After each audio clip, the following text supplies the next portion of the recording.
Bueno, ahí está grabándose la clase entonces, y vamos a comenzar con la unidad 9, como les decía recién, sobre responsabilidad marítima.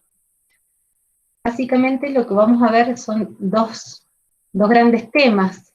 La unidad está distribuida en dos partes. En la primera parte nos vamos a referir a lo que es la responsabilidad del armador.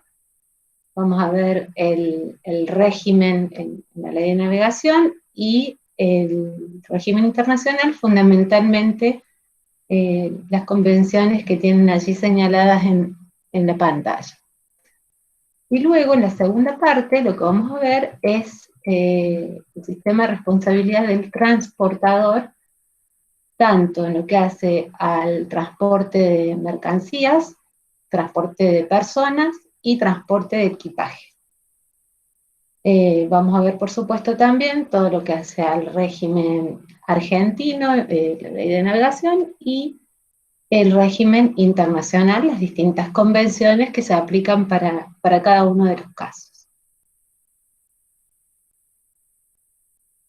Al hablar de responsabilidad marítima, tenemos que necesariamente volver a los viejos principios generales del derecho común.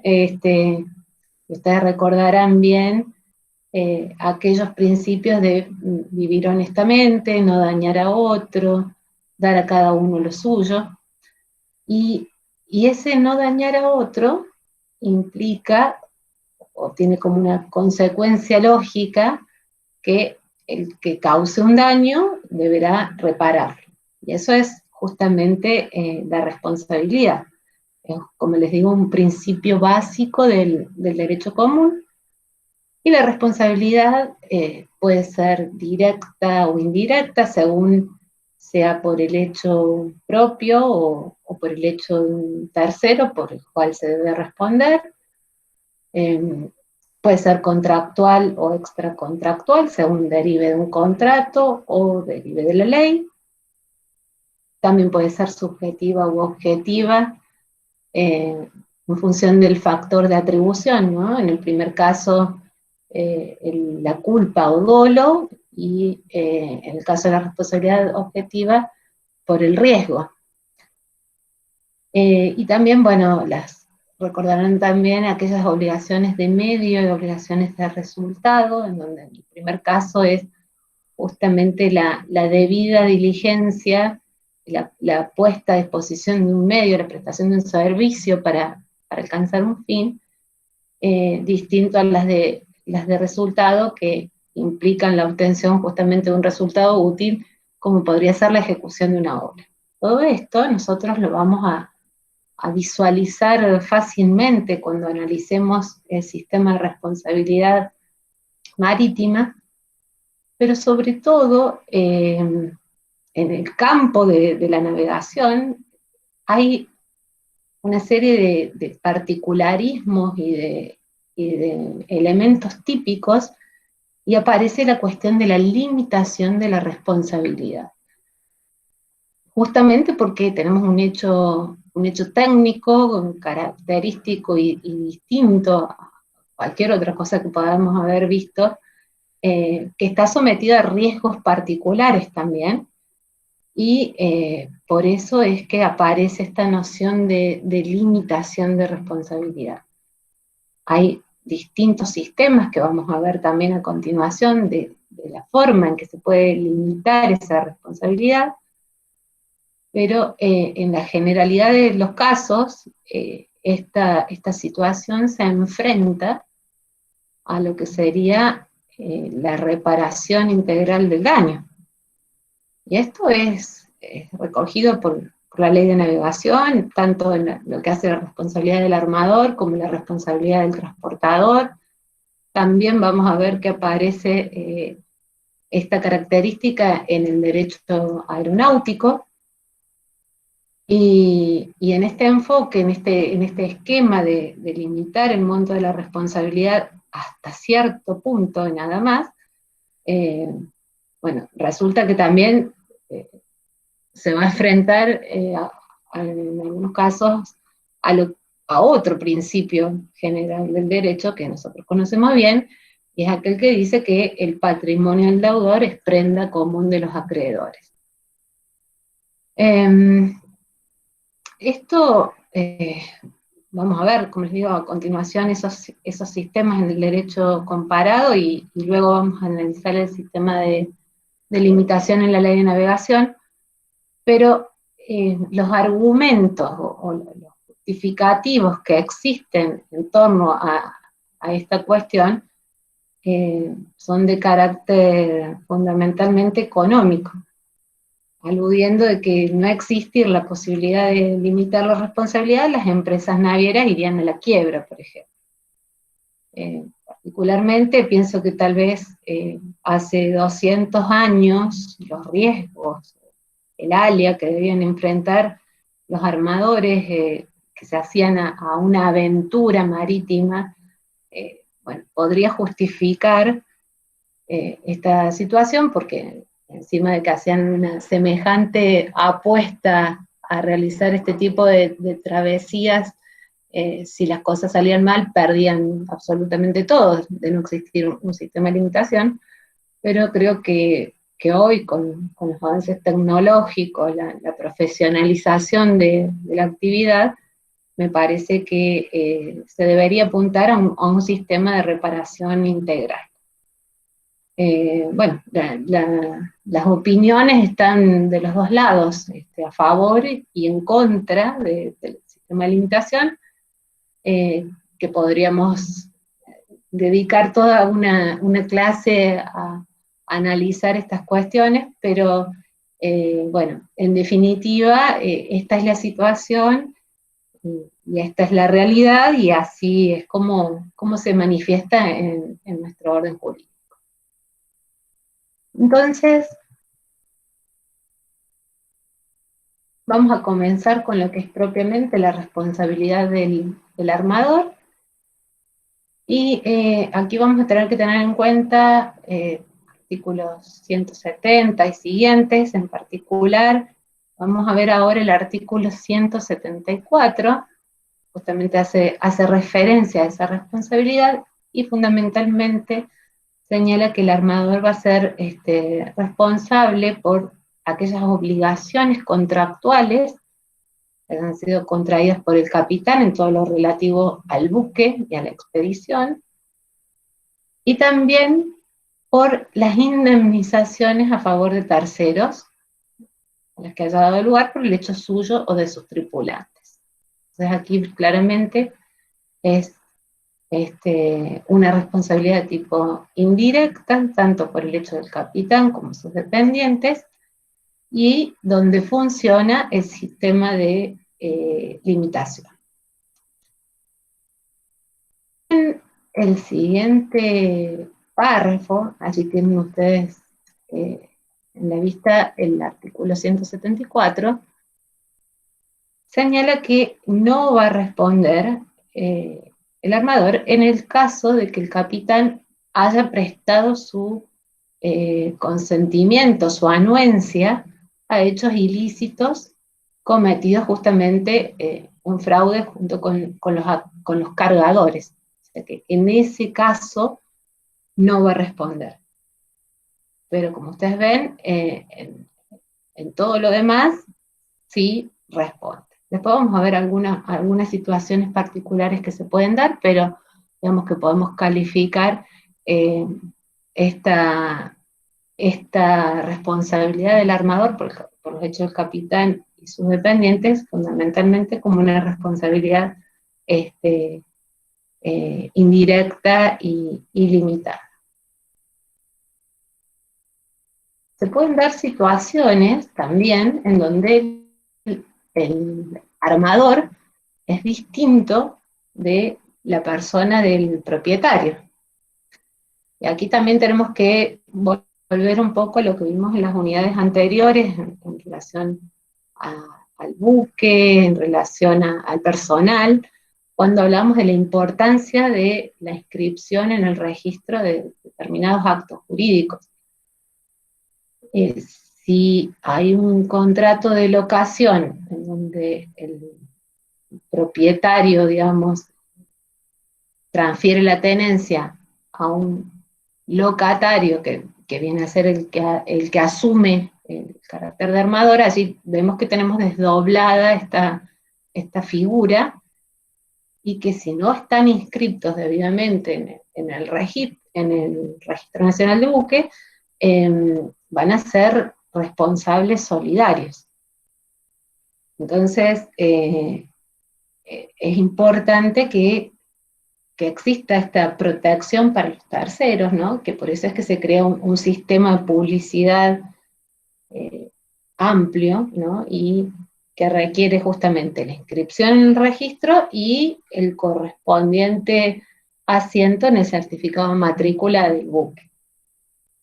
No obstante, siempre también tenemos que tener presente que esta cuestión de la inscripción no va a afectar el ejercicio de los privilegios que tengan su asiento en el buque. Y esto también lo vimos cuando trabajaron el caso práctico de la unidad 4. Entonces, esto es muy importante. No obstante, también, la limitación de responsabilidad puede ser invocada tanto por el armador no propietario, conforme el primer párrafo del artículo 175, y también la puede invocar el propietario, sea o no armador. Y en tercer lugar, también podrá ser invocada por el transportador, los dependientes y el capitán en juicios contra ellos, como señala el artículo 181. ¿Hasta aquí vamos bien? Sí, perfecto.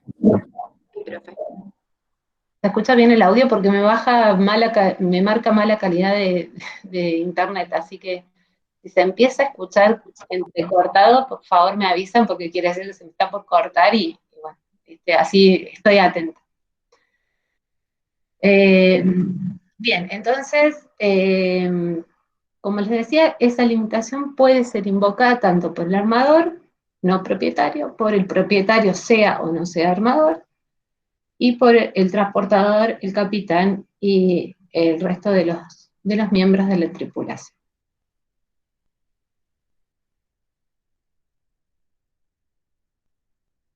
Cuando nosotros tomamos los distintos sistemas de limitación que existen en el derecho comparado, ustedes van a ver que existen, eh, bueno, eh, sistema francés, sistema alemán, sistema inglés, norteamericano e italiano, son los que están desarrollados también en la bibliografía, así que simplemente voy a hacer un breve comentario sobre cada uno, pero esto lo tienen bien desarrollado en la bibliografía que tienen disponible en el aula virtual. Después vamos a pasar a ver cómo es el sistema en la ley nuestra, en la ley de navegación.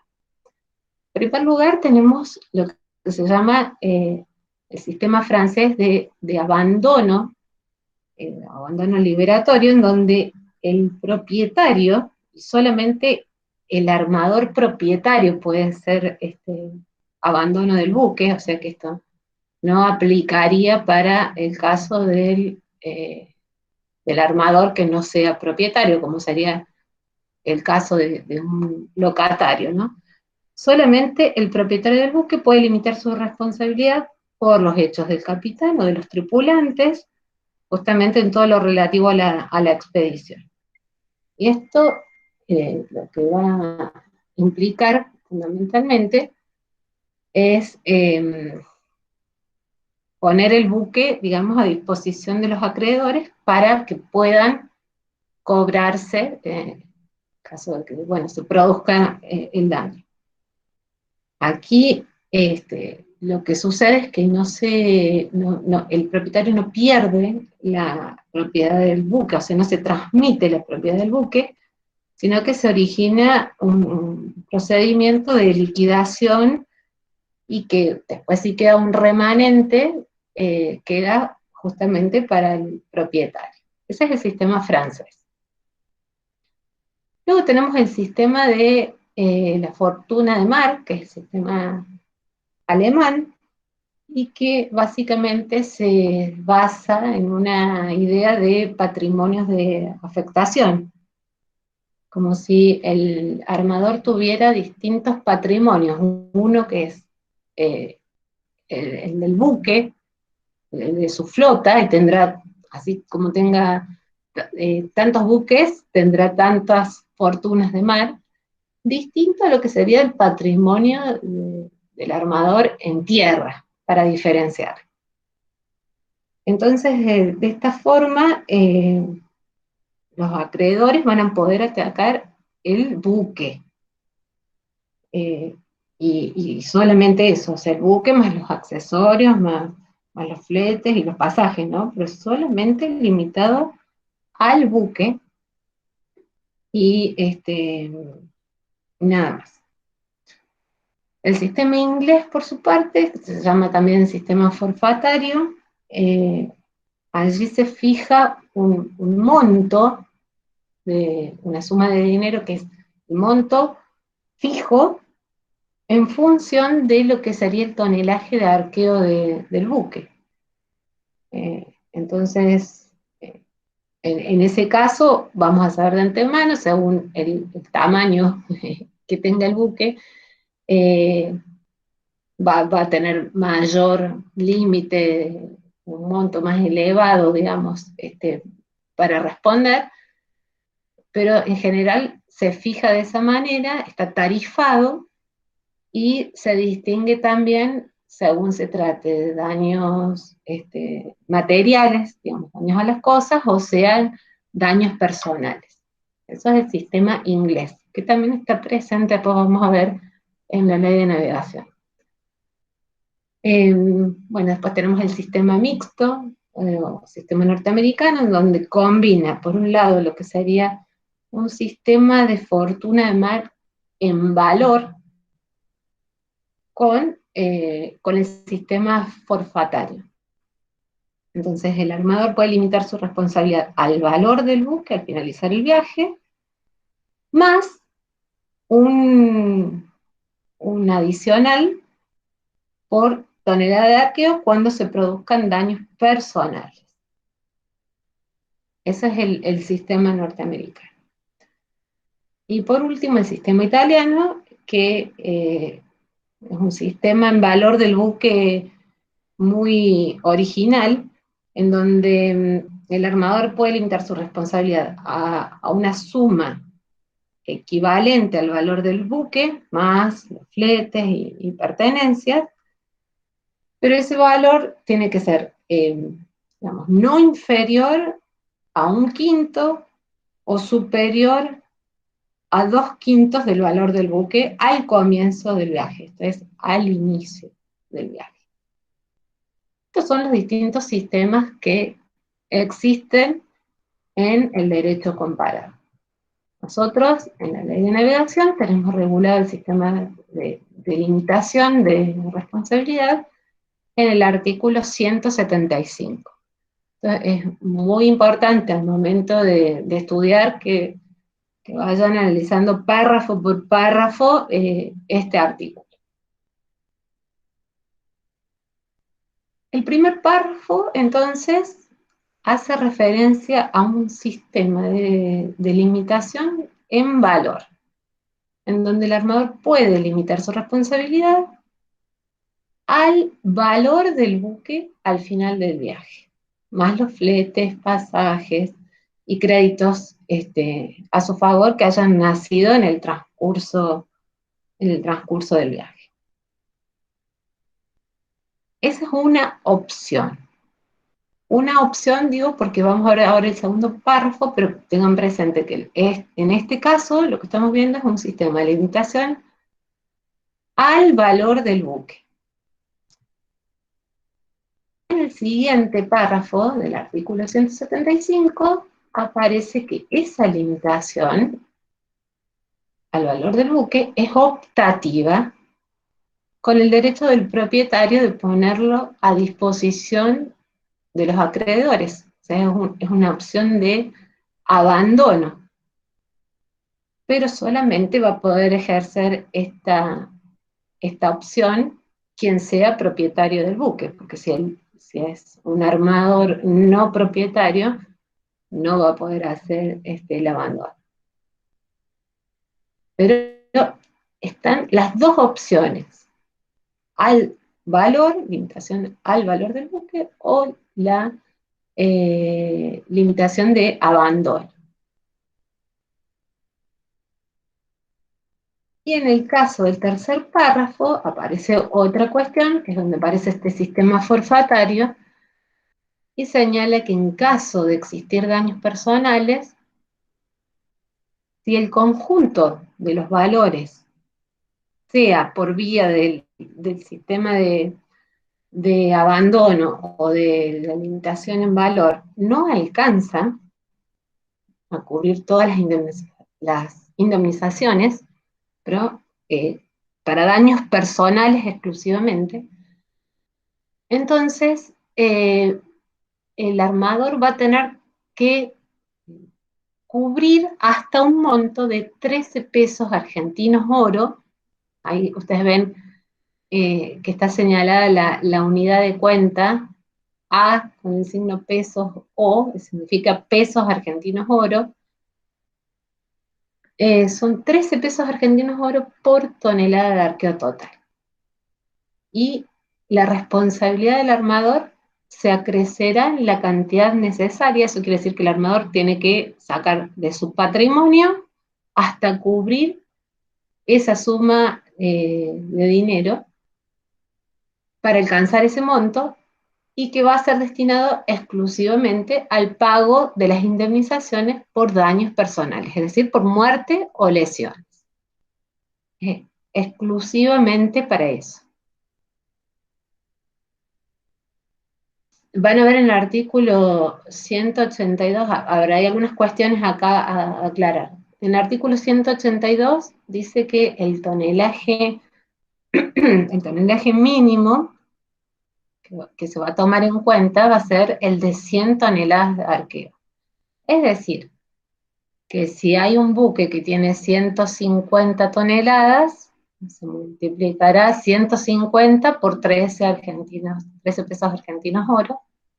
Pero si es un buque de 20 toneladas de arqueo total, lo mismo el cómputo para lo que es este límite se va a considerar como mínimo el de 100. O sea, perdón, 13 pesos argentinos oro por 100 serían 1.300 pesos argentinos oro. La cotización del peso argentino oro lo realiza el Banco Central, en nuestro caso, y que al día de hoy está alrededor de los 29.000 pesos el valor del peso argentino. Esto, bueno, es, como les digo, tener bien presente que es un sistema que se acumula a los otros dos que vimos recién en el párrafo primero y en el segundo. Es decir, el armador va a limitar, sea en valor o va a ser el abandono del buque. Pero si esos montos no alcanzan a cubrir lo que son las indemnizaciones por daños personales, allí aparece este sistema forfatario. ¿Bien? ¿Hasta aquí? ¿Alguna pregunta? No, profe. ¿No? No, profe. Bien. Me voy fijando de cada tanto también por las dudas en el chat para ver si hay alguna consulta. Y otra cosa, en relación a lo que es el tonelaje de arqueo, que allí indica tonelada de arqueo total, ustedes van a ver que existen para considerar el tonelaje de arqueo distintas maneras. Esto está expresado cómo tiene que considerarse, cuál es el tonelaje que sirve de base para calcular ese tonelaje de arqueo total. Dependerá del buque, perdón, el buque que se trate. pero esto está en el artículo 180. Vamos a pasar ahora al cuarto párrafo del artículo 175, que señala una cuestión importante, y es que no está comprendida en el valor del buque todo lo que sería la acción contra el asegurador.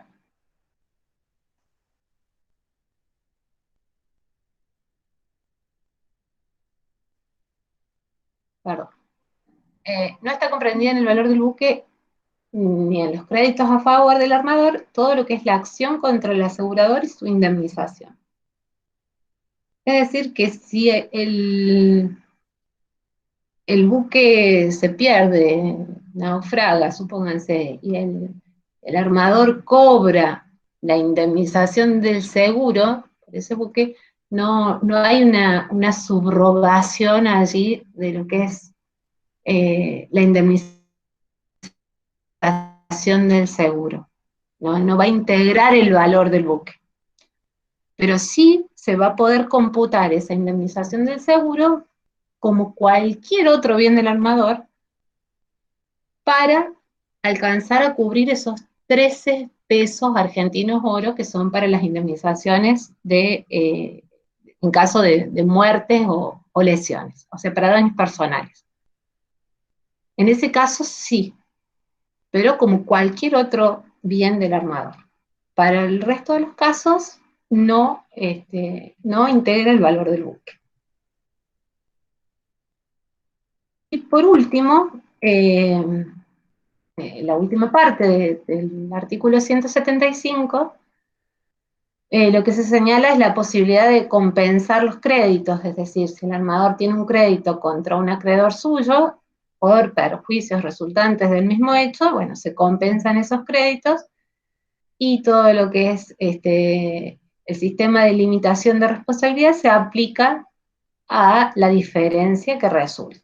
Pero bueno, existe esta posibilidad de compensar los créditos.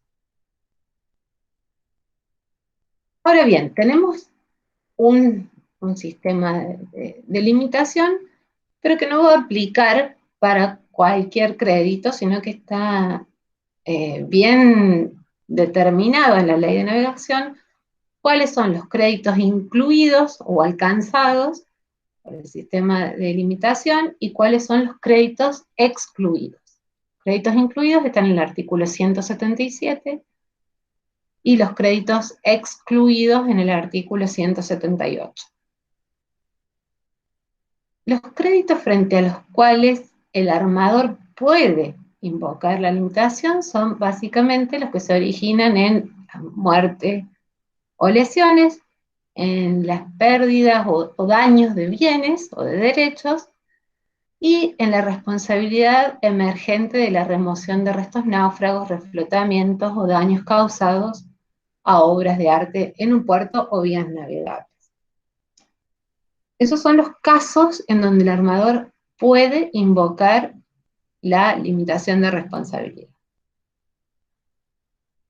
Mientras que en los créditos excluidos, digamos, los que no puede invocar esa limitación, son aquellos que provienen de asistencia y salvamento, contribución de avería gruesa y todos los derivados del contrato de ajuste.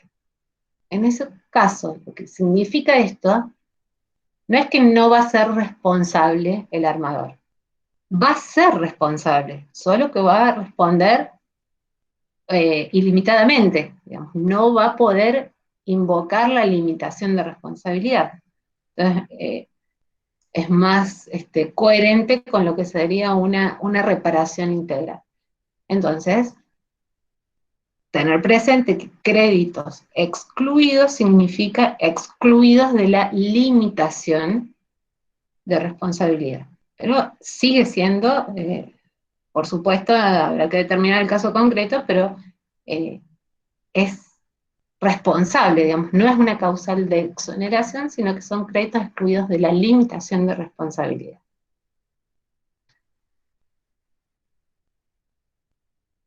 En el artículo 179, después se señala que, bueno, esos daños personales se aplican, digamos, al conjunto de créditos originados en un mismo hecho, o sea, por cada hecho y no por viaje.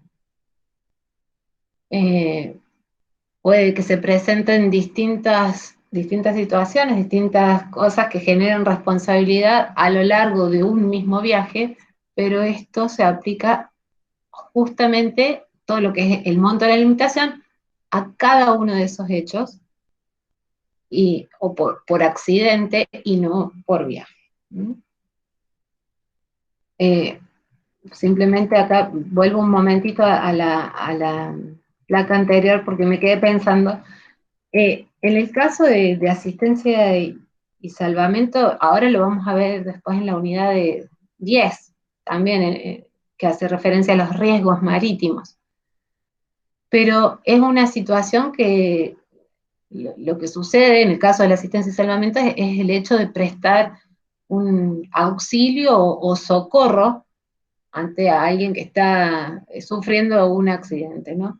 Entonces, sería poco equitativo que no se le pagara el salario correspondiente a quien presta esa asistencia y salvamento, y que se le dijera que solamente se le va a pagar hasta un monto determinado, porque además eso, además de ser poco equitativo, también podría desalentar todas las operaciones de asistencia y salvamento, o de prestar auxilio, ¿no?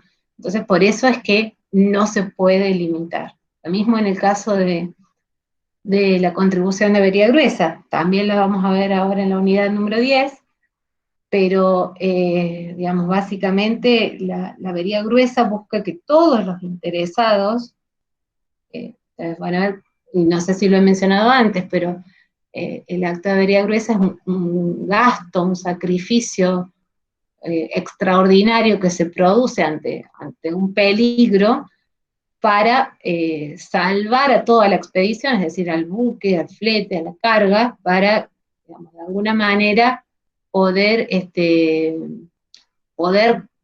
finalizar, concluir la expedición, y para evitar ese peligro se hacen este tipo de gastos o daños o sacrificios, pero que en definitiva benefician a todos.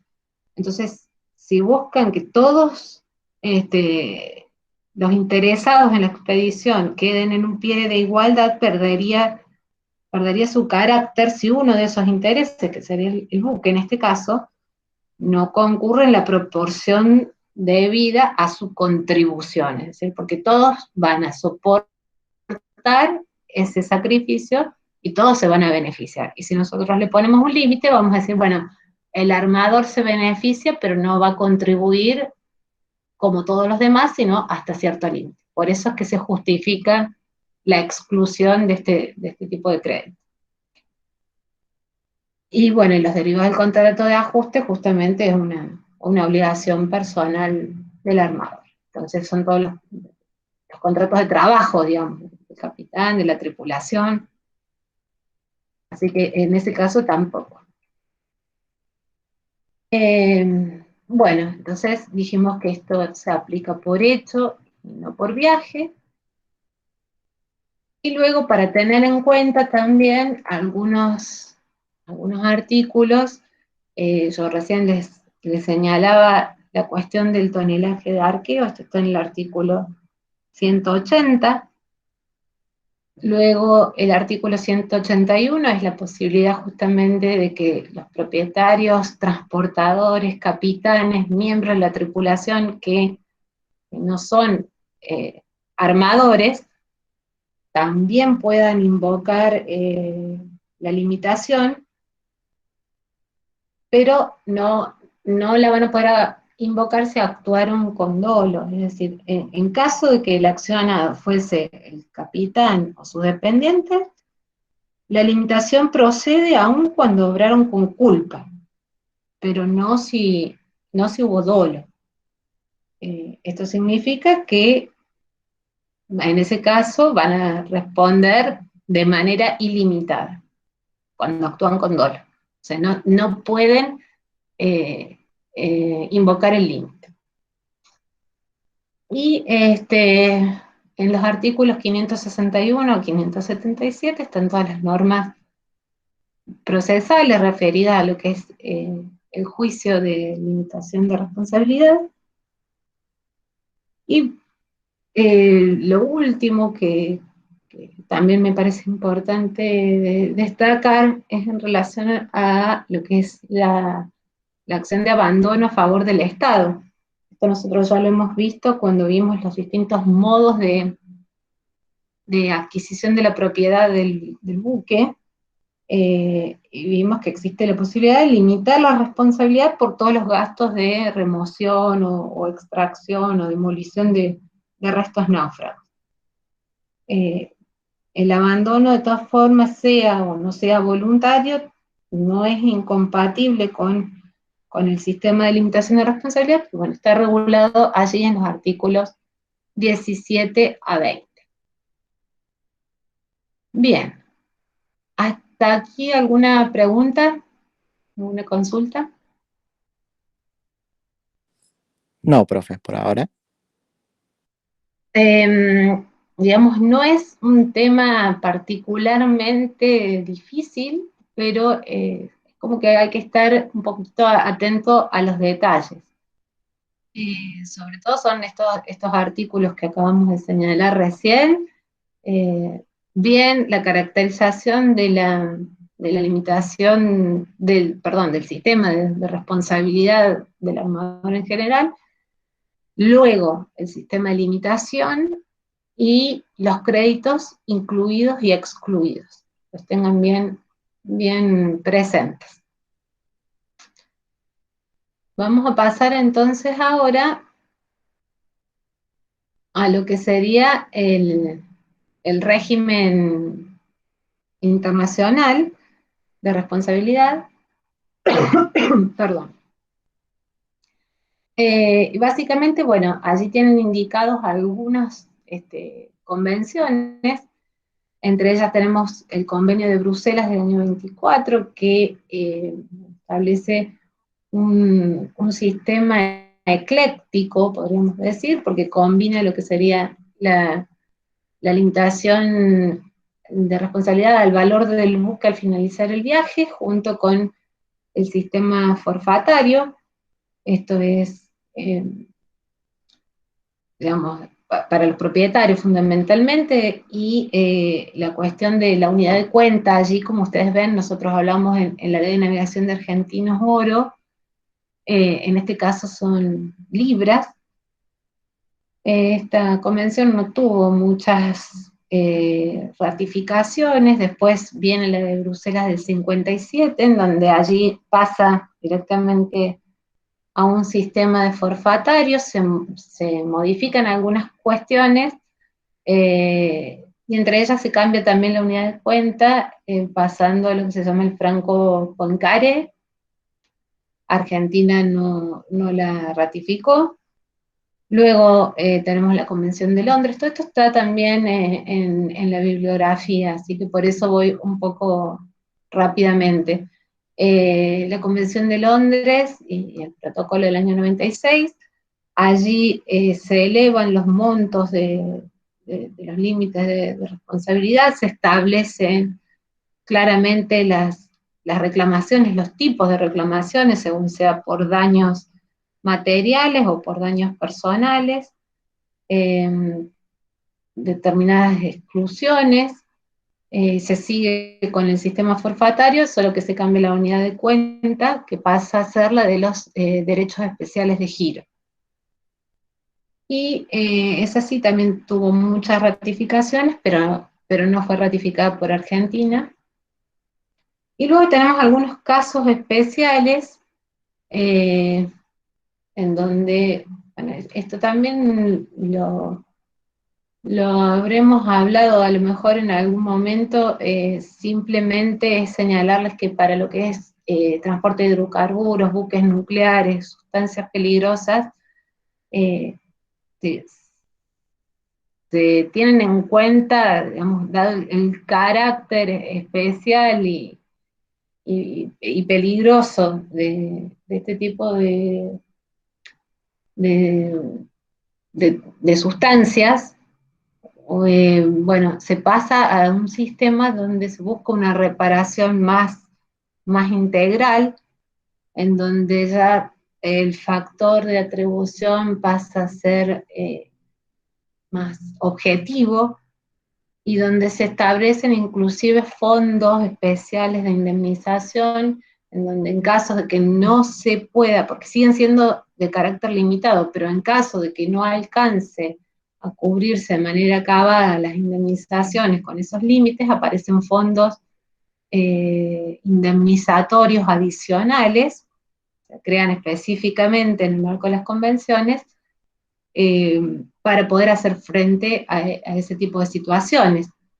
En algunos casos, además del fondo de indemnización, aparecen fondos suplementarios, cuando la indemnización que tiene que cubrir el armador no alcanza, no alcanzan los seguros, no alcanzan los fondos de indemnización, aparecen estos fondos suplementarios, e inclusive hay casos como el de la hidrovía de San Lorenzo, en Canadá, en donde aparece algo que es inédito para lo que es el derecho marítimo, que es la responsabilidad del Estado.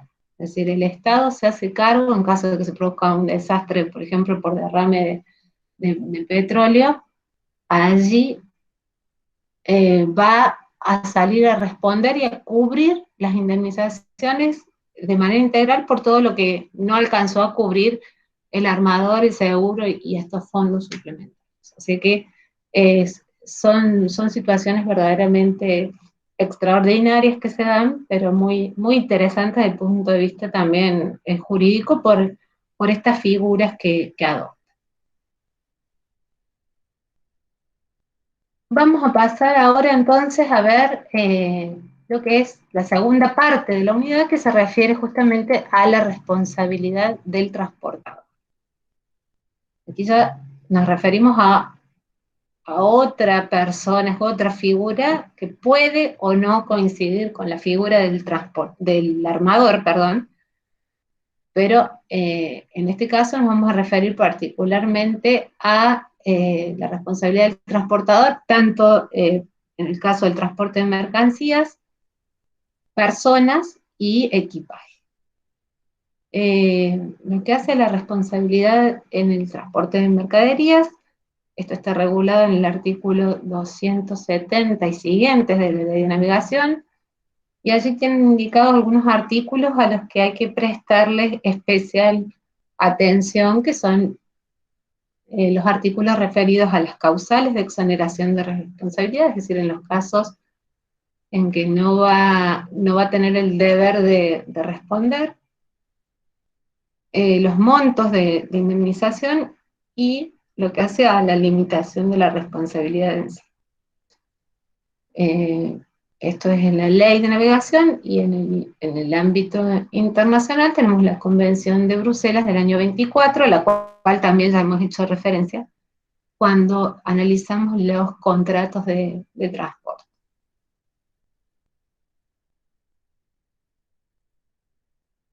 Bien, la responsabilidad del armador podemos decir que es esencialmente subjetiva y limitada. En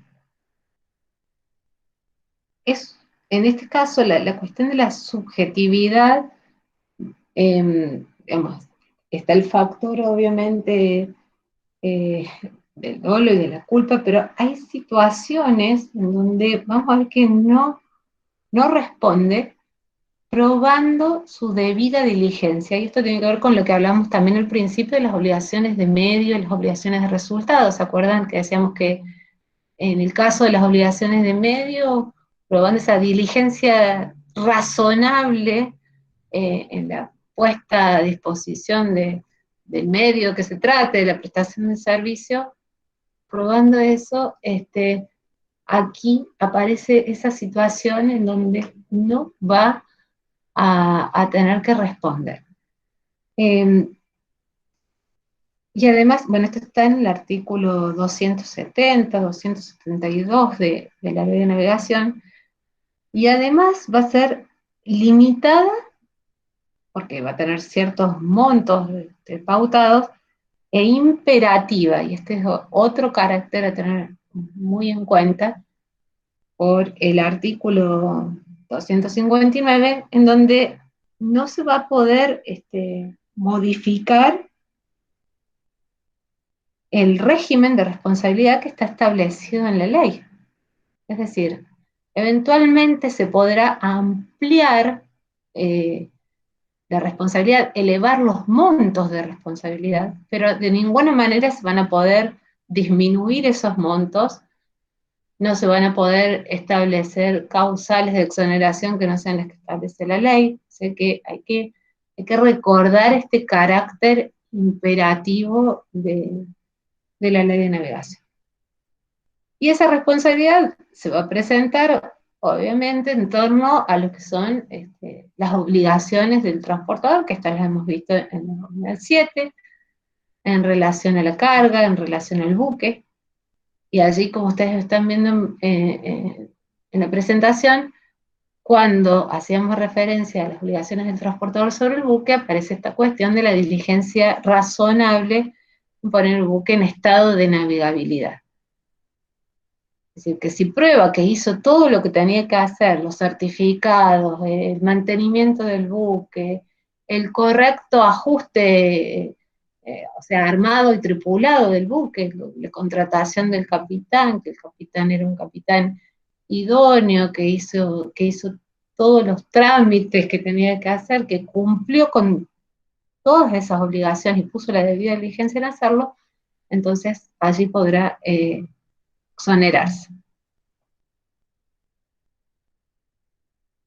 Todas las causales de exoneración de responsabilidad están en el artículo 275, que es un artículo bastante largo. Ahora lo vamos a ver a continuación, cuáles son esas causales.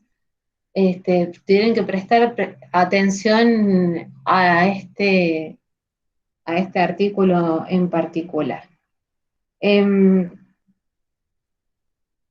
Tampoco va a responder o sea, otra de las causales de exoneración, que ya después vamos a verlas en detalle, pero tampoco va a responder por lo que sean culpas náuticas.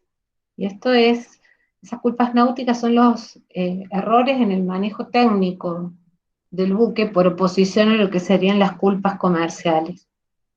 Y siempre que no incurren en el incumplimiento de sus obligaciones, pero si el transportador, por ejemplo, pretende exonerarse por una falla del capitán, lo que hace la gestión náutica, ¿no?, del buque, bueno, entonces va a tener que probar que tuvo esa diligencia en que cuando lo contrató era un capitán idóneo,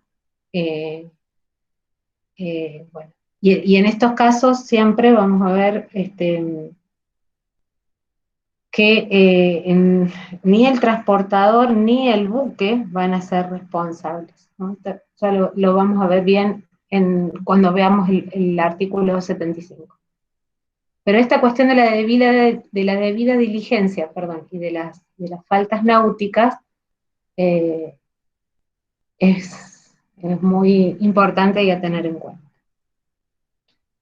También existe una exoneración por la falsa declaración del cargador, en donde no va a ser responsable si el cargador, digamos, incurrió en una declaración falsa en lo que hace, por ejemplo, en la naturaleza de la carga o al valor de la carga. En esos casos no va a responder. En el artículo 276 habla de la responsabilidad del cargador. No es responsable el cargador salvo por los hechos o culpas propias. La culpa de la víctima sería en este caso. Entonces, por sus hechos propios o los de sus dependientes. En el artículo 277, perdón, se refiere a los montos de indemnización. El cálculo es al valor de las mercancías en el día y lugar de la descarga, según el valor de mercado que tengan esas mercancías. Y bueno, la cuestión de la limitación establecida en el artículo 278 pone un tope que es de 400 pesos argentinos oro por bulto o por unidad de flete. Aquí es importante todo lo que es la cuestión de los contenedores, ¿no? Porque nosotros sabemos que en el caso de contenedores, a veces van muchas piezas adentro del contenedor. Entonces es muy importante ver cómo está confeccionado el conocimiento de embarque, el documento de transporte, en el sentido de que si están identificados esas piezas, esos bultos, esas unidades dentro del contenedor, pues tendremos tantas unidades como estén detalladas en el documento de transporte. Perdón, un momentito.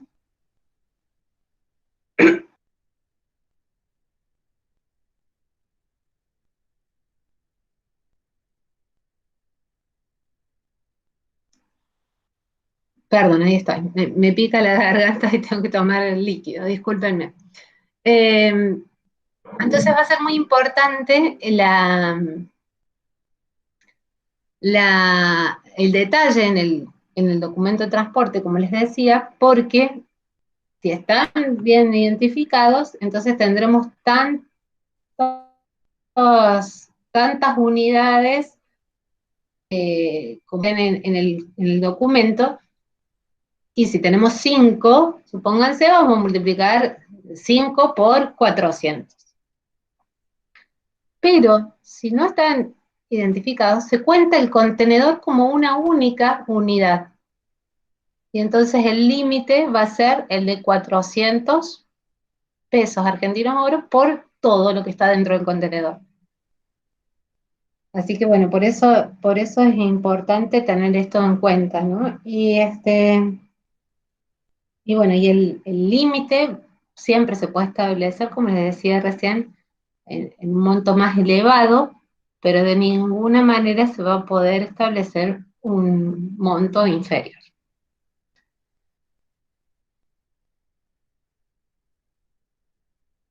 Ahora pasamos a ver el artículo 275, y aquí es importante que destaquemos que ni el transportador ni el buque son responsables, es decir, son causales que también pueden ser alegadas por el armador, no van a ser responsables de las pérdidas o daños que tengan su origen en las siguientes cuestiones. Y allí tenemos los actos, negligencias, culpas del capitán o de sus dependientes, de los dependientes del transportador, en lo que es la navegación o el manejo técnico del buque, que son las faltas náuticas, no relacionadas con las obligaciones del artículo 271, que son las obligaciones del transportador que vimos cuando analizamos la unidad 7 de contrato de transporte. Es decir, no va a poder exonerarse de la responsabilidad que le compete por una obligación propia, que son las del artículo 271. Pero si es otro tipo de negligencias que hacen justamente lo que es la cuestión náutica, bueno, allí sí podrá invocar este inciso A. Luego tampoco van a responder en el caso de incendio, en el caso de los llamados riesgos, peligros y accidentes del mar.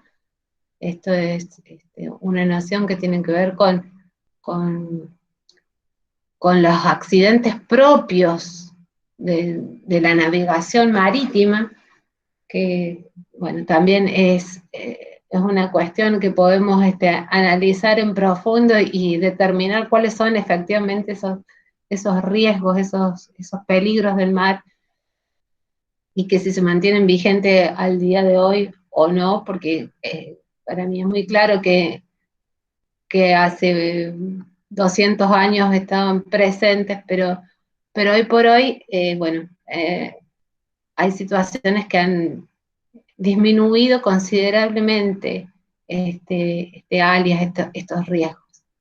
Pero bueno, esta es una cuestión que también está presente en el inciso C. En caso de caso fortuito, fuerza mayor, tampoco va a responder, puede exonerarse, como así también en todo lo que son los hechos de guerra, enemigos públicos, órdenes de la autoridad, como podría ser la orden de un gobierno de que se tiene que detener un determinado buque. En esos casos también puede exonerarse, o las demoras o detenciones por cuarentena, por hechos u omisiones del cargador, del dueño de la mercadería, en caso de huelgas, paros, lockout. En esos casos también puede exonerarse, tumulto, conmociones o revoluciones, salvamento de bienes o personas en el agua, también en ese caso puede, puede exonerarse, y esto tiene que ver con justamente esta cuestión de prestar asistencia, de prestar socorro. En relación a las mercancías propiamente, en caso de vicio propio de la cosa o merma natural, insuficiencia de embalaje, insuficiencia de marcas, en todos esos casos no va a responder. Vicios ocultos del buque que no puedan ser descubiertos empleando una diligencia razonable.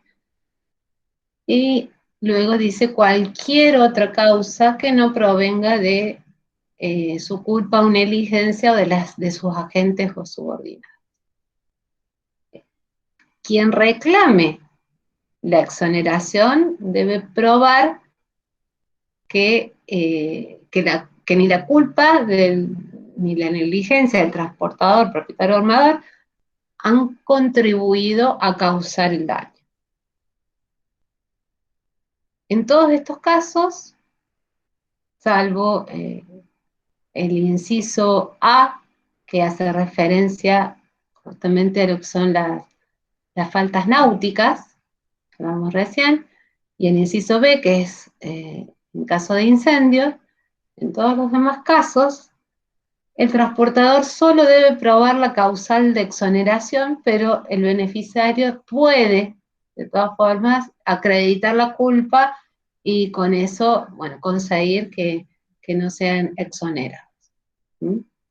Así que esto es el artículo 275. ¿No? Vamos a pasar entonces ahora a lo que es la responsabilidad en el transporte de personas y en el transporte de equipaje, entonces. ¿Mm?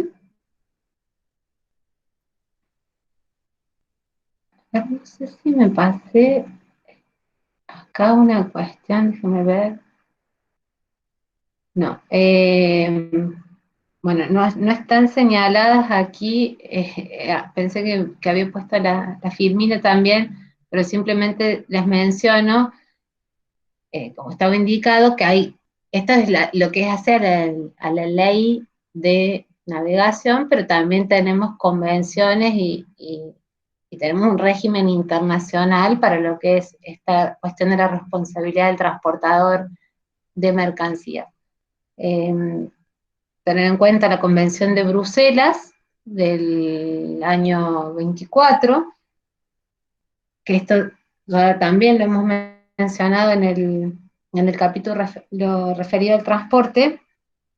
Recordar que simplemente distingue también entre culpas náuticas, culpas comerciales, que excluye la cuestión de los animales vivos y mercancías sobrecubiertas, tiene los mismos, muy similares, digamos, causales de exoneración que los receptados en la ley de navegación, y que, bueno, sigue básicamente en general todo el mismo sistema.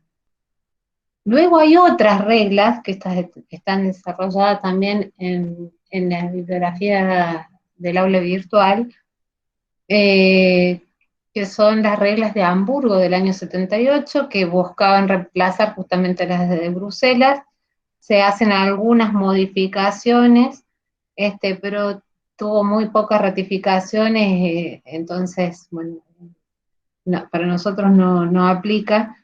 El, la cuestión allí es que se establecen límites de responsabilidad más elevados y se moderniza, por ejemplo, en lo que hace a la cuestión de la unidad de cuenta, que pasa a ser los derechos especiales de giro. Así que, bueno, tenemos Bruselas del 24 fundamentalmente, pero también están las reglas de Hamburgo del 78 y también las reglas de Rotterdam, que, bueno, que elimina las faltas náuticas como causal de exoneración, quizás ese es el rasgo más importante a destacar, pero ha tenido muy pocas ratificaciones.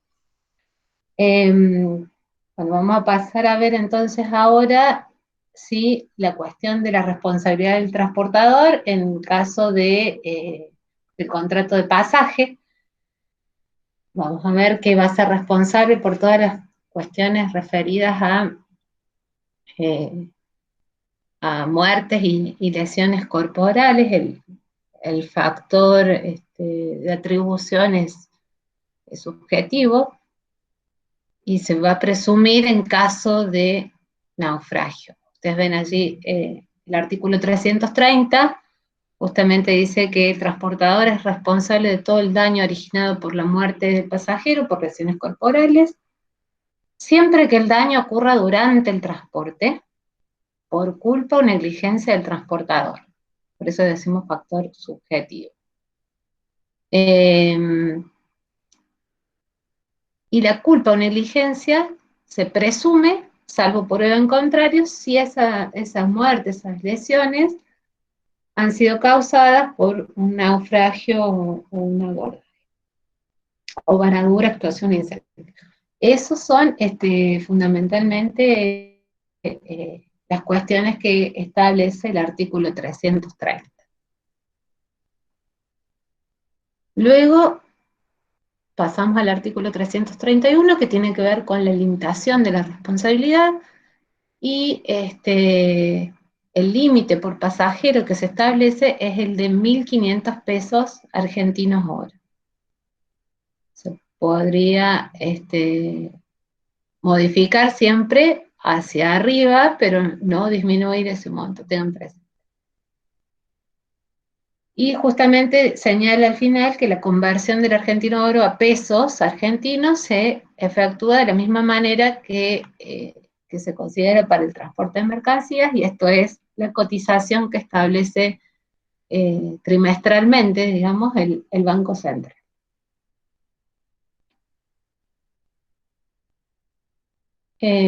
Bueno, luego tenemos la cuestión del deber de información, que es este deber de informar y de comunicar sin demora el pasajero al transportador en caso de que sufra algún tipo de lesión durante el transporte, porque si no lo informa, se presume que llegó en buenas condiciones. Entonces, por eso es importante este deber de información, y si no, de efectuar, digamos, es como similar a la protesta en el caso del equipaje.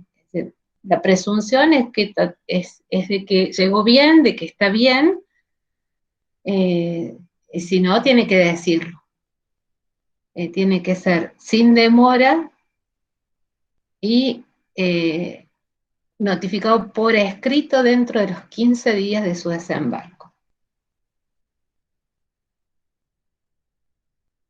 En relación al equipaje, esto está a partir del artículo 333, son aquellos efectos de uso personal del pasajero, solo los de uso personal.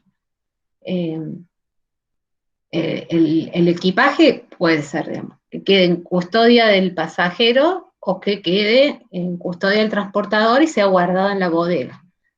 Si es así, ese equipaje que es guardado en la bodega debe constar en una guía de equipaje, cuyos elementos y requisitos están detallados en el artículo 334, y esa guía, el transportador se la entrega al pasajero.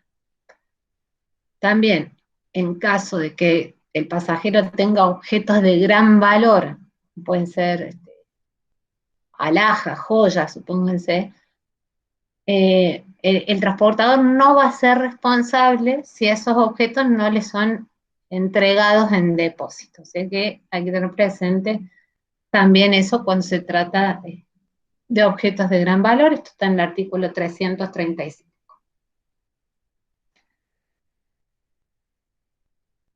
En relación a la responsabilidad, el transportador es responsable de todos los daños o pérdida que sufre el equipaje del pasajero, que sea guardado en la bodega. Y respecto de los efectos personales, es decir, los que quedan bajo guarda del pasajero, entonces allí el transportador va a responder solamente por el daño que se pruebe ocasionado por el hecho suyo del capitán o de los tripulantes, porque es el transportador allí el que tiene la custodia del equipaje. Entonces se distingue esta cuestión de el equipaje en bodega y el equipaje que conserva el pasajero, porque luego se establecen distintos límites para cada uno de estos equipajes. El artículo 337 justamente refiere los límites, y allí también distingue no solamente si el equipaje es conservado por el pasajero o es entregado en custodia al transportador para que lo lleve en la bodega del buque, sino también va a distinguir según se trate de transporte marítimo o transporte fluvial. Y además, cuando se trate de la responsabilidad por pérdida o daños de vehículos. Entonces, cuando se trata de equipaje que está en custodia del pasajero, el límite es de 100 pesos argentinos oro. Cuando está en bodega, es de 150 pesos argentinos oro. Y esos límites se modifican cuando el transporte es fluvial, y en ese caso, el que está en custodia del pasajero es hasta 50 pesos argentinos oro, el de bodega de 80 pesos argentinos oro, y para los vehículos, incluyendo el total de equipaje también que se lleva dentro del vehículo, es de 350 pesos argentinos.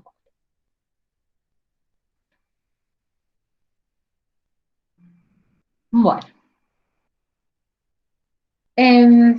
lo que hace al deber de notificación, básicamente, es la cuestión de la protesta. Es similar a lo que hablábamos recién en relación al deber de información que tiene el pasajero hacia el transportador en caso de haber sufrido algún tipo de lesión, de daño corporal. Bueno, en caso de que haya algún problema con el equipaje, también tiene que notificarlo de manera inmediata, eh, y según, digamos, si se trate del equipaje que tiene consigo bajo su custodia personal, tienen que informarlo ahí nomás antes de desembarcar del barco, del buque.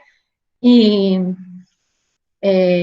y para el otro equipaje, digamos, el de bodega, hay que tener en cuenta que también tiene que ser inmediato y que los plazos son después muy, muy breves.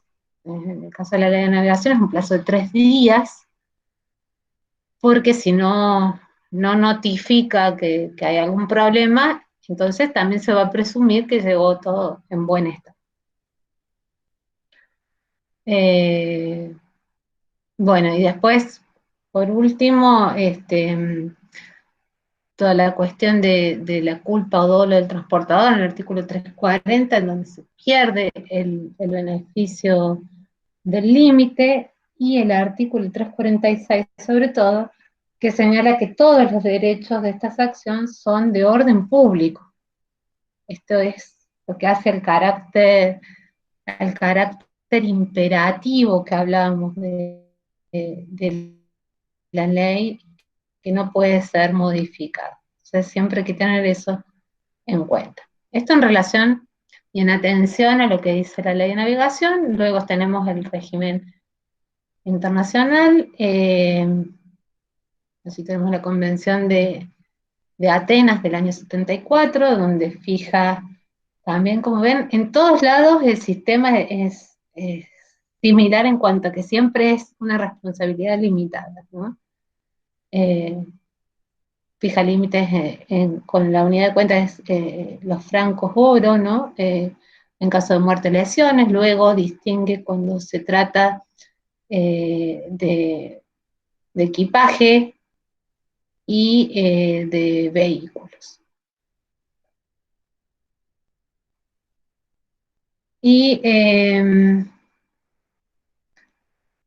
este caso, bueno, distingue los que serían los equipajes que no están en custodia del pasajero, que no se trata de vehículos. Todo otro tipo de equipaje también se fija una suma, un monto máximo, que es de 18.000 francos por pasajero por transporte, y que no podrán acogerse a estos límites de responsabilidad si se muestra que los daños vista obrando con intención o temerariamente. Siempre acá la cuestión es que si se actúan con culpa, responden y van a poder invocar los límites. La cuestión es si actúan con dolo o lo que se llama culpa consciente, que es esta cuestión de saber que están, que su actividad o que su acción puede causar efectivamente un daño, ¿no? Entonces, en esa temeridad, allí reside esta sanción, que implica justamente que no van a poder ampararse en los límites. Y con esto, bueno, cerraríamos lo que es la unidad 9. Ustedes van a encontrar en el aula virtual que está la guía de actividades para que puedan ir ordenando el estudio de estos temas. En la unidad 9 también hay un caso práctico, una serie de casos prácticos que también pueden trabajar. Eso, en la medida en que vayan avanzando, yo les recomendaría que en primer lugar hagan la guía de actividades y después los casos prácticos. Con esto, digamos, cerraremos la unidad. ¿Alguna pregunta, comentario, duda? No, profe. No, profesor. ¿No? Vamos muy bien. Están muy despabilados y muy despiertos y van incorporando todos los conocimientos muy rápido. Me parece muy bien. Vamos a pasar ahora entonces a la unidad 10. Vamos a compartir la pantalla también. A ver, voy a ver si acierto. Ahí está. Esto en el aula virtual están cargados por separados los PowerPoint, digamos, están en archivo PDF en el box del profesor, como he ido cargando siempre todas las presentaciones de las clases. Luego, bueno, cuando se cargue el video de la clase, ustedes van a encontrar que están las dos unidades juntas, ¿no? Obviamente. Pero con esto, bueno, vamos manteniéndonos al día con lo que es el cronograma, y ya la semana que viene, con esto cerramos la unidad de o el capítulo, digamos, de Derecho Marítimo. Terminamos de ver todo Derecho Marítimo con esta unidad, y ya la semana que viene arrancamos con Derecho Aeronáutico. Para eso, ustedes después al finalizar la presentación les voy a indicar bien cuál es la bibliografía que tienen que tener en cuenta digamos, para las próximas unidades que empieza la semana que viene. Bueno, vamos a pasar entonces a hablar justamente de los distintos riesgos en el ámbito marítimo. Fundamentalmente en esta unidad se van a tratar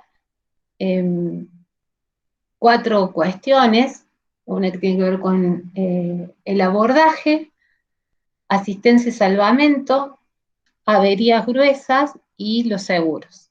Esos son los 4 temas, que son temas relativamente cortos, cada uno, y que no presentan gran dificultad. Así que bueno, yo les voy a indicar ahora cuáles son las principales cuestiones que tienen que tener en cuenta al momento de estudiar esta unidad. En primer lugar, van a ver lo que se refiere a la cuestión de los abordajes, que esto está regulado en el artículo 358 y siguientes de la Ley de Navegación, y que tiene que ver con una situación que se da cuando hay un choque, cuando hay una colisión entre 2 o más buques. Ustedes van a ver cuando Simone, que es el libro que ustedes están utilizando, cuando caracteriza justamente el abordaje, habla de la necesidad de que exista un choque material entre los 2 buques. Nosotros vamos a ver que en la Ley de Navegación se considera abordaje y va a tener el deber de responder aunque no haya contacto material. Es decir, un buque que atraviesa, no sé, un río o un estrecho, una parte del mar en donde pasa a gran velocidad y el oleaje que genera produce daños porque se le rompen, supónganse, las amarras del otro buque y le produce un daño. También allí vamos a referirnos y vamos a aplicar todas las cuestiones, las exposiciones de lo que es el abordaje. Entonces, implica justamente una colisión, pero puede darse también la situación en donde no haya contacto material entre los buques. De todas formas, siempre tiene que ser entre 2 o más buques. Es decir, si un buque colisiona contra una roca o contra el muelle, no estaríamos hablando de abordaje. Tiene que ser siempre entre 2 o más. Como les digo, esto está regulado en el artículo 358 a 370. Allí se va a referir también a todas las situaciones que se pueden dar en un abordaje cuando se presente por caso fortuito o fuerza mayor, cuando hay culpa unilateral, es decir, cuando hay culpa de una sola de las partes, cuando hay culpa concurrente, o cuando la culpa es de un tercero que no estuvo involucrado en la colisión. Entonces allí se fijan las reglas de cómo se va a proceder a la cuestión de la responsabilidad, ¿no? Y también en el caso de que exista un contrato de remolque, porque cuando nosotros vimos contrato de remolque señalamos que lo que sucede es que se produce un convoy, es decir, hay una unidad allí que está formada justamente por el remolcador y el remolcado, por el remolcador y los remolcados, como un trencito, digamos. Ese convoy, a veces, si se trata de un remolque maniobra, si se trata de un remolque transporte, puede variar, puede ser distinto sobre quién recae la dirección del convoy. Entonces, a los fines de abordaje se va a considerar todo como una sola unidad, pero habrá que ver justamente quién tiene la dirección para determinar la cuestión de las responsabilidades, ¿no? En principio, cuando es un remolque maniobra, recae sobre el remolcado, y cuando es un remolque transporte, sobre el remolcado. El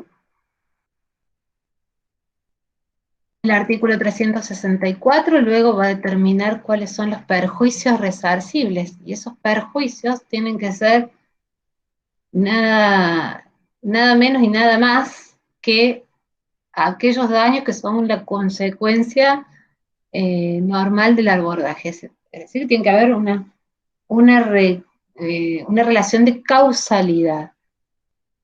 Y el artículo 365, coincidente con esto, establece la obligación del reclamante de justamente minimizar esos perjuicios, que no pretenda reclamar algo que implique un enriquecimiento sin causa. Allí me estoy dando cuenta que no terminé de tipear la idea en la filmina, pero es justamente la obligación de minimizar los perjuicios.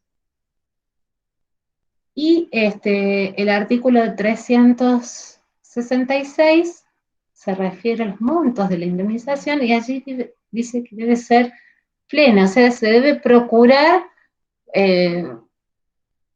restituir al buque colisionado al estado en que estaba antes de sufrir el abordaje.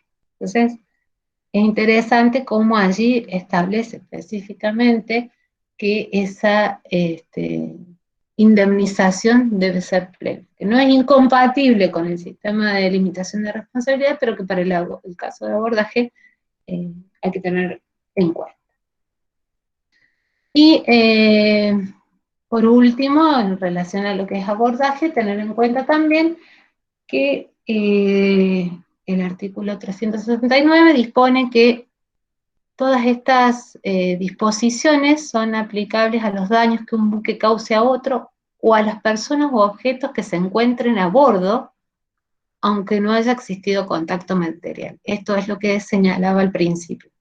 No necesariamente tienen que chocarse como conocemos nosotros la idea de un choque, ¿no? Puede ser que por alta velocidad o por viento, digamos, por inercia, produzca algún tipo de daño, y en ese caso también van a ser aplicables todas estas disposiciones. Y por último, bueno, la cuestión de la prescripción, que son 2 años, y en caso de que sea un abordaje con culpa concurrente, la acción de repetición entre las partes prescribe por el término de 1 año. Eso es lo que hace a la cuestión de abordaje. Otra cuestión es la de la institución de la asistencia y salvamento, que tiene que ver con la prestación de auxilio o socorro en el agua. Y esto es una cuestión, digamos, que está presente desde los inicios de la actividad navegatoria, y es una cuestión también de humanidad, propia de los peligros que conlleva la actividad marítima, y que, bueno, en caso de que algún buque necesite ser asistido o auxiliado, existe esta institución de la asistencia de salvamento, que además establece un salario de asistencia y salvamento, que es justamente esa remuneración que se paga a aquel que presta asistencia. En la ley de navegación está establecido en los artículos 375 a 386, y para el régimen internacional, bueno, fundamentalmente son las convenciones de Bruselas de 1910 y Londres del 89.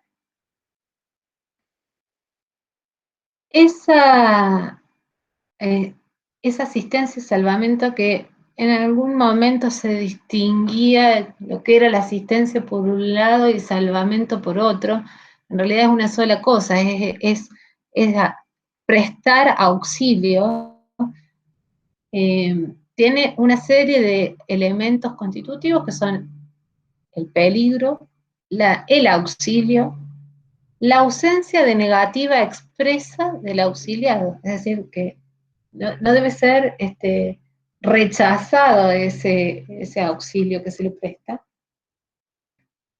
y que se produzca un resultado útil, es decir, que efectivamente se salven las personas o los bienes. Todo hecho de asistencia o salvamento, como dice bien el artículo 371, que no se haya prestado contra la voluntad expresa y razonable del capitán del buque en el que el peligro, del buque en peligro, perdón, y que haya obtenido un resultado útil, da derecho a percibir una equitativa remuneración denominada el salario de asistencia y salvamento, lo cual no puede exceder el valor de los bienes auxiliados. Y allí distingue entre lo que es el auxilio de personas y el auxilio de bienes. En principio, el auxilio de personas no da derecho a una remuneración, porque hay una cuestión de un deber de humanidad allí, de que si alguien se está ahogando, hay que rescatarlo, pero por eso no se establece una remuneración para lo que es el auxilio de las personas, pero sí para el auxilio de bienes. No obstante, aquellos que contribuyeron a prestar auxilio a las personas, porque si no pareciera que estuviéramos estimulando salvar bienes antes que personas, porque si salvo la carga voy a cobrar un salario de asistencia y salvamento, y si salvo una persona no. Entonces, para no caer en eso, se establece que aquellos que participen en el auxilio de personas también van a tener una participación en esa remuneración por el auxilio de bienes. Pero la ley los distingue a unos de otros, digamos, a lo que es el auxilio de personas con respecto a lo que es el auxilio de los bienes. Y bueno, allí se establece pues cómo es el ejercicio de esa acción, los montos de la remuneración y también la cuestión de los derechos de la tripulación, que hace referencia principalmente a la cuestión, a la posibilidad de que también participen de esa remuneración, así como seguramente cuando hay una situación en donde hay que prestar socorro, van a ser los miembros de la tripulación los que van a ejecutar efectivamente ese socorro. Entonces también, si el armador cobra un salario, lo correcto es que participe de ese salario de asistencia y salvamento a todos los miembros de la tripulación. Luego, como tercera cuestión en esta unidad, en relación a los riesgos, tenemos que es la institución de avería gruesa. Allí hemos señalado que la avería gruesa es todo gasto, sacrificio, daño extraordinario que se produce cuando hay un peligro que se pretende evitar o morigerar. Entonces, capitán, a través de un acto voluntario, justamente decide hacer este sacrificio para beneficiar a toda la expedición, es decir, para el beneficio del buque, del flete y de la carga. Uno de los casos típicos de avería gruesa es el caso de la hinchazón, esta situación de echar mercancías por la borda del buque, echarlas al agua. Y esto se puede dar, supónganse, en un caso en donde el buque ha perdido combustible, necesita llegar al puerto, pero tiene demasiada carga y a menos que aligere el buque no va a poder llegar. Entonces el capitán decide tirar parte de la carga, no toda, parte de la carga, para que el buque llegue felizmente al puerto. En este caso, este ejemplo, simplemente podríamos decir entonces que hay un cargador que se vería afectado si su carga fue lanzada al mar, pero todos los demás se beneficiaron porque pudieron llegar. Entonces lo que se va a hacer es justamente determinar una contribución de avería gruesa que implica que todos los eh, intereses de esa expedición van a soportar esa pérdida, ese gasto, ese daño que se causó. Entonces, todos se va a generar una liquidación en donde se va a determinar cuál es la masa acreedora, la masa contribuyente, y de alguna manera aquel cargador que perdió su carga porque se la lanzaron al mar, todos los demás, el armador, los otros cargadores también, van a darle un poco, este, para no le van a dar el 100% que el mercancías fueron echadas al mar, porque él también va a tener que soportar en parte ese sacrificio, porque todos tienen que soportar. Pero bueno, esto funciona de esa manera. Hay que distinguir fundamentalmente lo que es la avería articular, en donde simplemente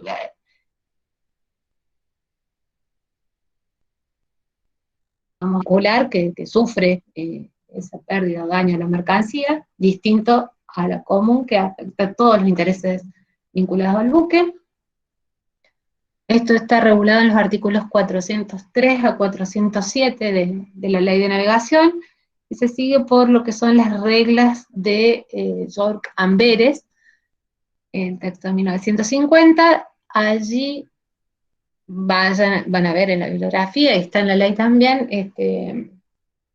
estas son reglas que tienen una serie de reglas alfabéticas y reglas numéricas, en donde se establece justamente cuáles son las situaciones que se pueden presentar en torno a la avería gruesa, empezando por una regla de interpretación y una regla principal o regla paramount que establece la cuestión de la razonabilidad, y esto es muy importante. Esto se agregó la regla paramount no en el texto de 1950, sino posteriormente, pero que establece que ese sacrificio, ese daño que se realiza para evitar un peligro, o para, digamos, disminuir las consecuencias dañosas de ese peligro, tiene que ser razonable. Es decir, no tiene que ser peor el remedio que la enfermedad. Por eso está esta cláusula de razonabilidad. Y las reglas alfabéticas son 7 reglas, y las reglas numéricas son 22.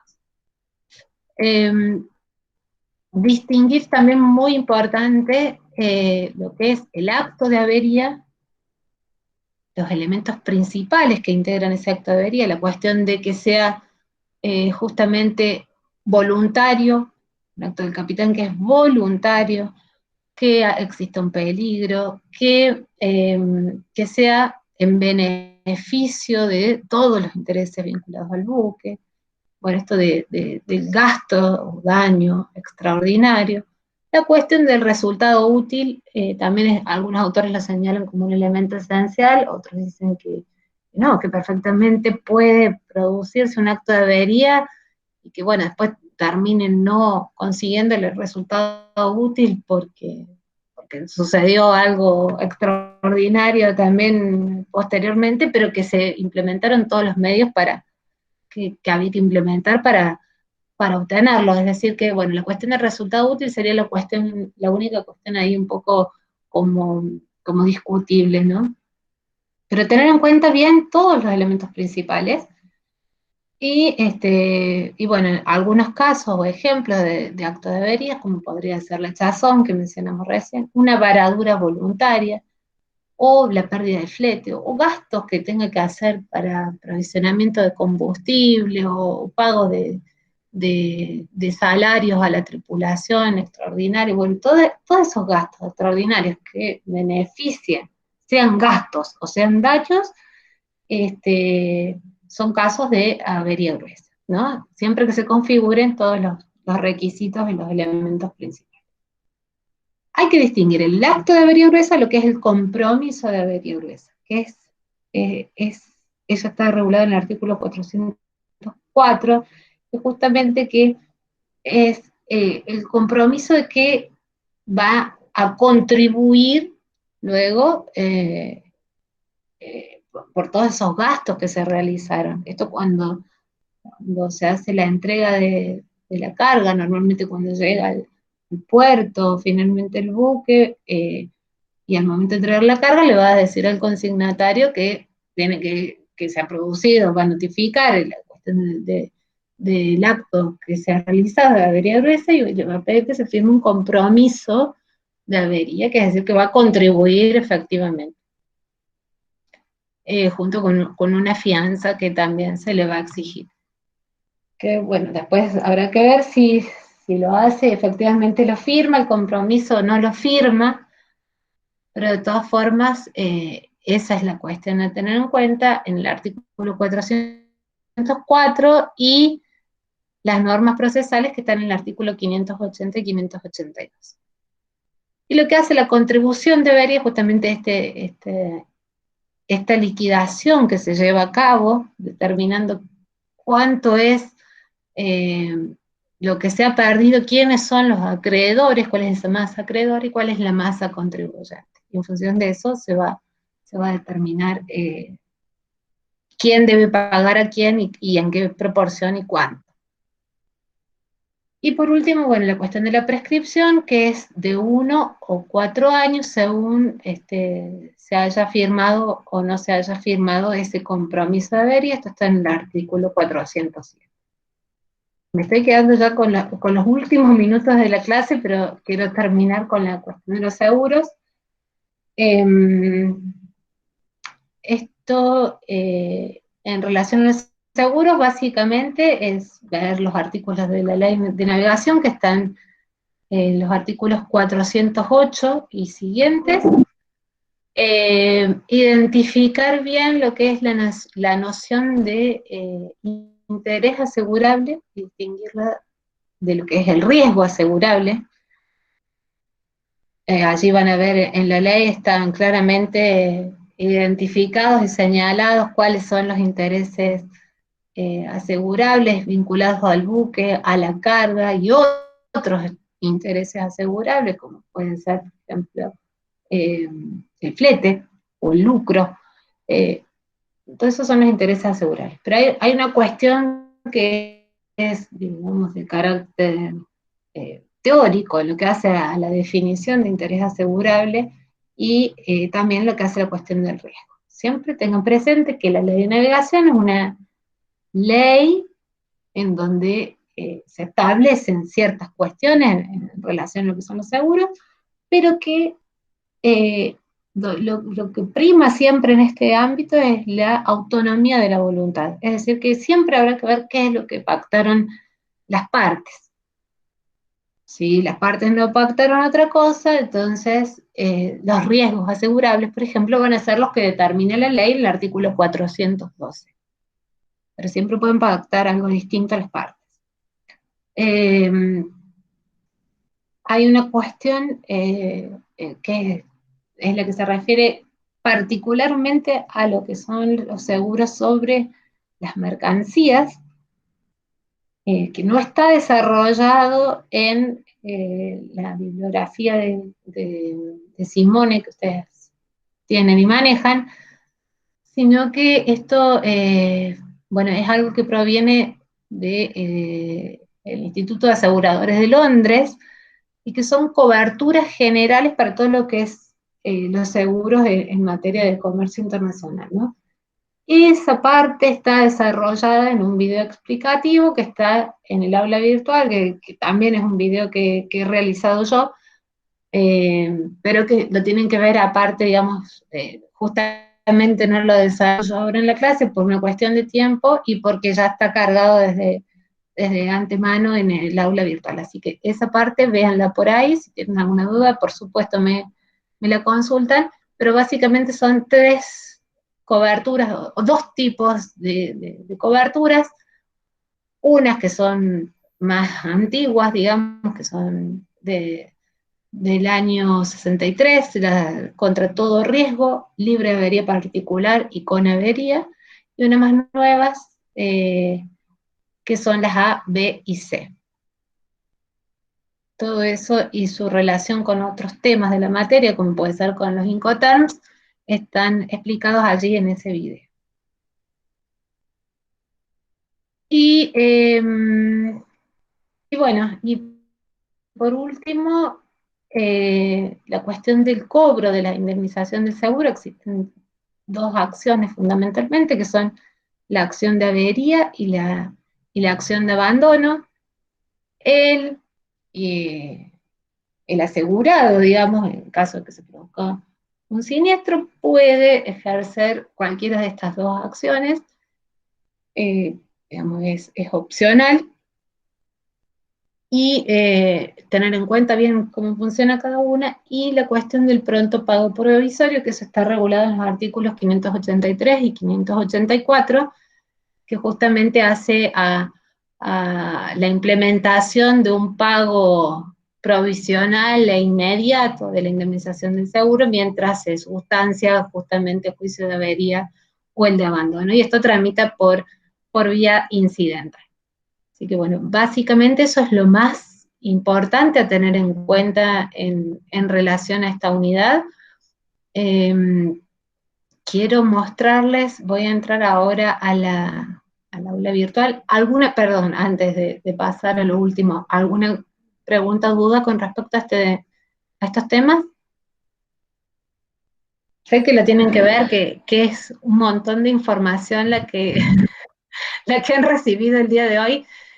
Por ahí todavía están procesando todo, pero sí. No, nada, profe, por ahora no, digamos, en teoría habría que leer bien todos los artículos y saber interpretarlos, digamos, nada más. Claro, exactamente, sí. Entiendo que ha sido muchísima información de golpe, así que les voy a dar el tiempo de leerlo y de procesarlo, y después me harán las preguntas. Mientras tanto, les voy a mostrar ahora el aula virtual, que quiero, por último, antes de terminar la clase, indicarles dónde están los materiales que tienen que ver.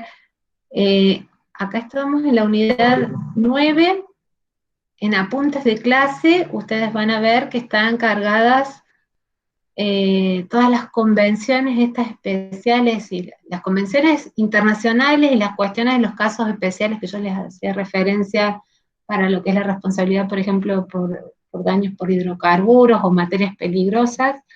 Bueno, está todo cargado allí, y ahí abajo al final van a ver que están las guías, digamos, guía de actividades y casos prácticos.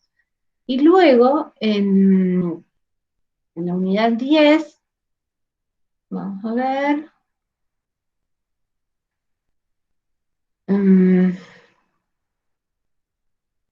bueno, allí está el video explicativo que les decía recién sobre las coberturas generales de seguros sobre mercancías, y en apuntes de clase también van a tener material adicional sobre avería gruesa, sobre asistencia y salvamento, también,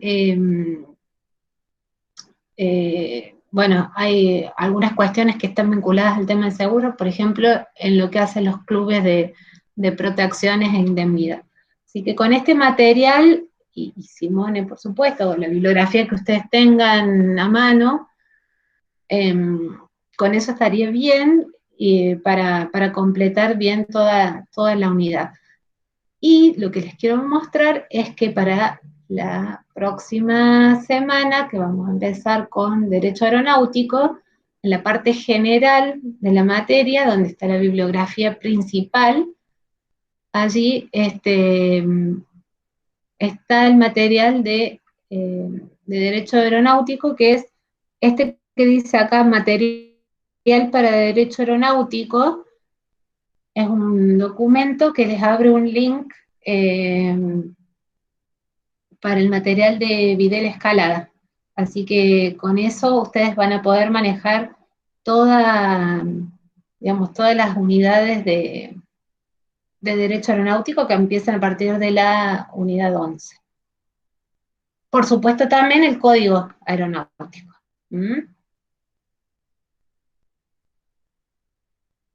Bien, podido cumplir con todos los mensajes. Queda lo del parcial a confirmar, digamos, en función de lo que pase ahora en estos días, que supongo que van a quedar esas fechas y que... a ver, esto acá. Perdón que se me están abriendo pantallas nuevas.